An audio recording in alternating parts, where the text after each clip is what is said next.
জাতীয় চলচ্চিত্র পুরস্কার। আমি এবার প্রার্থনা ফারদিন দিদিকে মঞ্চে আমন্ত্রণ জানাচ্ছি, মানে ডান্সে আমন্ত্রণ জানাচ্ছি কিছু বলবার জন্য।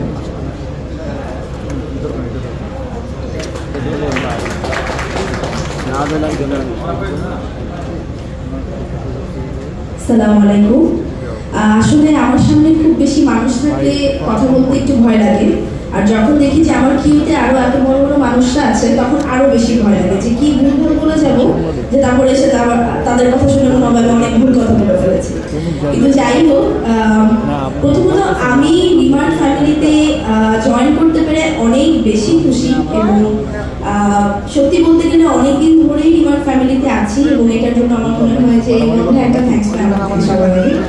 এবং এটার পাশাপাশি আজকে এতগুলো বড় বড় মানুষের সাথে একই পাশে বসে একই মঞ্চে বসে কথা বলা এখানে, এটাও আমার জন্য অনেক বড় পাওয়া।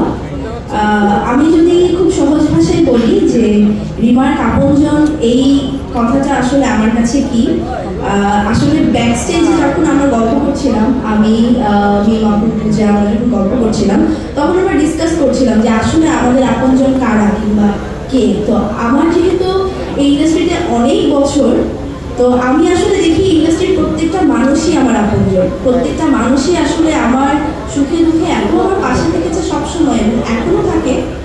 আর সবচেয়ে বড় কথা, আমার মনে হয় খারাপ সময় যারা খুব বেশি পাশে থেকে তারা আসলে আমাদের আসল আপনজন, এবং এই ইন্ডাস্ট্রির প্রত্যেকটা মানুষ আমাকে খারাপ সময় অনেক বেশি সাপোর্ট দিয়েছে। আর আমার যখনই কোনো প্রবলেম হয়েছে আমি ইজিলি আমাদের ইন্ডাস্ট্রি যে কোনো একজন আমার কো অ্যাক্টর হোক কিংবা আমার সিনিয়র হোক কিংবা আমার কলিগ হোক, যা আমি ইজিলি যে কাউকে ফোন দিয়ে আমি হেল্পটা পেয়েছি, এবং এই হেল্পটা এবার আমাদের সকলের মধ্যে রিমার্ক আমাদের সাধারণ মানুষদের মধ্যে এনে দিচ্ছে। এবং আমার মনে হয় এটা প্রথম কোনো কোম্পানি রিমার্ক যে কিনা রিমার্ক আপনজন নামের এরকম একটা উদ্যোগ শুরু করেছে, এবং আমি সেই উদ্যোগের শুরুতে আজকে থাকতে পেরে অনেক বেশি খুশি। এবং আমি আশা করছি যে আমরা খুব ইজিলি আমাদের আপনজনদের কাছে এবার পৌঁছে যাব। এবার সাধারণ দর্শক এবং সাধারণ মানুষ রিমার্কের সাথে সাথে আমাদেরও অনেক আপনজন হয়ে উঠবে। Thank you so much.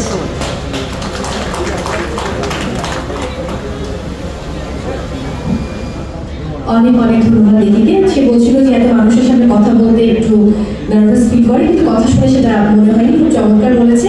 এবার যাকে আমন্ত্রণ জানাবো, আমার মনে হয় এখানে যিনি মেগাস্টার বসে আছেন তিনিও একই কথা বলবেন, বাকিরাও একই কথা বলবেন। এবং থাকে না যে শিল্পের একটা সত্তা, মানে আত্মবান্ত শিল্পের মানুষ এত ভালো নাচে, এত ভালো পারফর্ম করে, শুধু আমি না, এটা অনেক বড় তারকারা বলেন যে দিদি যখন পারফর্ম করে